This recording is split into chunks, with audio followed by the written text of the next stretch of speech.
सो hi everyone, आप लोग को फिर से एक नए वीडियो में स्वागत है। यदि आप हमारे चैनल पर नए हैं तो चैनल को सब्सक्राइब कर लीजिए और बेल आइकन को प्रेस कर लीजिए ताकि जितना भी मेरा नया वीडियो होगा वो आप तक आसानी से पहुंच जाएगा। आज हम इस वीडियो में बात करने वाले हैं गोलीय दर्पण के प्रकार। ठीक है, गोलीय दर्पण का जो पहला प्रकार है, हम आपको पिछले वीडियो में हम समझाए थे गोलीय दर्पण के बारे में। आज हम आपको समझाने वाले हैं गोलीय दर्पण के प्रकार। और जो गोलीय दर्पण का पहला प्रकार है उसका नाम जो है उत्तल दर्पण है। पहला का क्या नाम है? उत्तल दर्पण है। ठीक है, तो सबसे पहले आज हम लोग उत्तल दर्पण के बारे में देखेंगे और नेक्स्ट वीडियो में हम लोग देखेंगे अवतल दर्पण के बारे में। ठीक है, तो आइए हम अवतल दर्पण के बारे में सबसे पहले उत्तल दर्पण के बारे में समझते हैं। ठीक है, उत्तल दर्पण कहेंगे किसको, इसको परिभाषा क्या होता है, कैसा प्रतिबिंब बनाता है और कहाँ कहाँ उपयोग होता है। तीन बात आज हम देखने वाले हैं।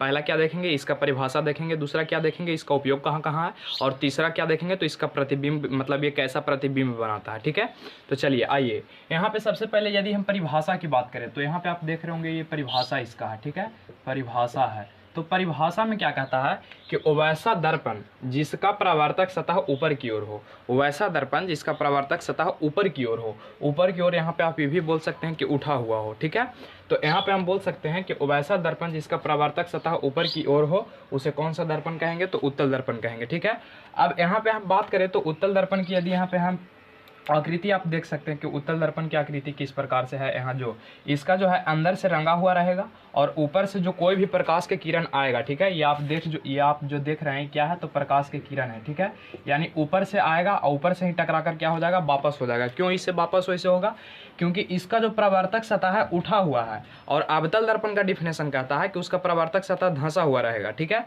तो अब उत्तल दर्पण आप समझ गए हो कि इसका परावर्तक सतह उठा हुआ रहेगा, यानी इसका जो प्रकाश का परावर्तन होगा ऊपर से ही होगा। ठीक है, यहाँ तक बात क्लियर है। उसके बाद आप आइए इसका यदि हम उपयोग डिफिनेशन तो आप लोग समझ ही गए होंगे कि वैसा दर्पण जिसका जो प्रकाश का प्रवर्तन होगा, यानी परावर्तक सतह कहने का मतलब वही हुआ कि प्रकाश का जो प्रवर्तन होगा ऊपर से ही होगा। ठीक है, उसके बाद यदि हम बात करें इसका उपयोग का, दूसरा चीज इसका उपयोग का हम बात करते हैं। ठीक है, तो उपयोग में कहा गया है कि पहला उपयोग जो इसका होगा गाड़ी के साइड मिरर में होगा। पहला उपयोग कहाँ होगा, तो गाड़ी के साइड मिरर में होगा। दूसरा उपयोग की हम बात करें, यहाँ पे आप पहला उपयोग देखेंगे कि गाड़ी के साइड मिरर में होगा। दूसरा उपयोग कहाँ होगा, तो स्ट्रीट लाइट में होगा। स्ट्रीट लाइट कहने का मतलब गली उली में जो आप लोग लाइट देखते हैं, यहाँ पे आप देखिए थोड़ा ध्यान से समझिए। स्ट्रीट लाइट में परावर्तक जो ये परावर्तक सतह होता है स्ट्रीट लाइट का, उसमें उत्तल दर्पण का उपयोग करते हैं। क्यों?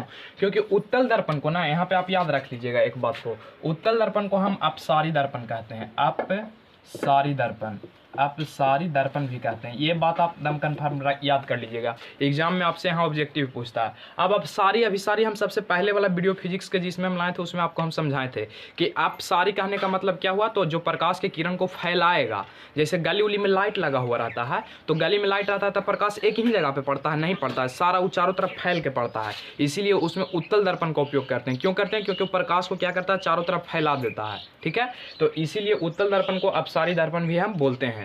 उसके बाद यहाँ पे हम बात करें तो इसका गाड़ी के साइड मिरर में, साइड मिरर का मतलब जितना भी गाड़ी आप लोग देखे होंगे, या तो बाइक चलाएं, बस चलाएं, ट्रक चलाएं, कुछ भी चलाएं, उसमें जो आप लुकिंग ग्लास देखते हैं जिससे पीछे देखते हैं। ठीक है, जो पीछे देखते हैं उसमें जो दर्पण का उपयोग होता है वो उत्तल दर्पण का उपयोग होता है। तो आपको याद रखना है कि गाड़ी के साइड मिरर, गाड़ी का साइड मिरर में किसका उपयोग होता है, तो उत्तल दर्पण का उपयोग होता है। स्ट्रीट लाइट, स्ट्रीट का मतलब गली, गली उली में जो लाइट का प्रयोग होता है, रोड के किनारे जो लाइट का प्रयोग होता है उसमें उत्तल दर्पण का उपयोग होता है। ठीक है, उसके बाद शोरूम में आप जाइएगा गाड़ी के शोरूम में, तो वहाँ भी जो उपयोग होता है किसका उपयोग होता है, वही उत्तल दर्पण का ही उपयोग होता है। और सोडियम परावर्तक लैंप में, सोडियम परावर्तक लैंप में भी किसका उपयोग होता है, तो किसका उपयोग होता है, उत्तल दर्पण का उपयोग होता है। ठीक है, उसके बाद यहाँ पे यदि हम नोट में आपको दो बातें याद रखना है। ठीक है, नोट में आपको क्या याद रखना है कि उत्तल दर्पण हमेशा काल्पनिक, सीधा तथा वास्तु से छोटा प्रतिबिंब बनाता है। ठीक है, यहाँ पे आपको बात क्या याद रखना है कि ये जो बनाता है प्रतिबिंब कैसा बनाता है, तो काल्पनिक बनाता है, सीधा बनाता है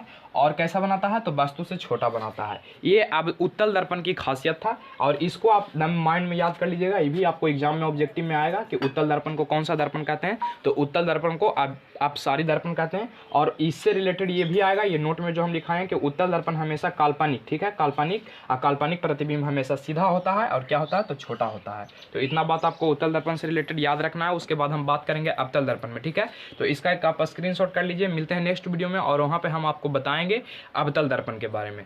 थैंक यू।